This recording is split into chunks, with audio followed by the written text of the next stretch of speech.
Nesër në takimin qendror që mbahet në Tetov do të merret vendimi se si partia e Arben Taravarit do të dalë në zgjedhjet lokale. Kështu ka bërë të ditur kreu i ASH-s Arben Taravari. Ai tha se do të vendosin për njërin nga opsionet, të dalin bashkë me Vlenin ose të dalin të vetëm. Taravari edhe njëherë theksoi se opsioni i tretë nuk ekziston, duke ju referuar bashkëpunimit me BDI-n.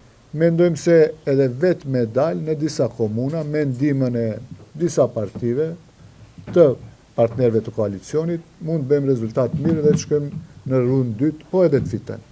Po ja që unë dua ta ndëgjoj kryesin qendrore dhe kryetarët e degëve dhe në bazë të asaj të vendosim definitivisht si do të shkojmë në zgjedhjet lokale. Lëkundjet në koalicionin Vlen filluan një javë më parë kur Taravari publikisht shprehi pakënaqësitë brenda koalicionit dhe tha se po diskutohet se si ASH-ja do të delë në zgjedhje. Gjë e cila më pas shkaktoi reagime edhe nga krerët e tjerë të Vlenit. Pas përplasjeve verbale disa ditore që pati në mes krerëve të koalicionit, ata pas takimit të tyre ditën e premte deklaruan se vazhdojnë të ngelin të bashkuar dhe sa akoma po diskutojnë për çështjen e zgjedhjeve lokale, ku siç thanë ata, do të merren vendime në të mirën e të gjithëve.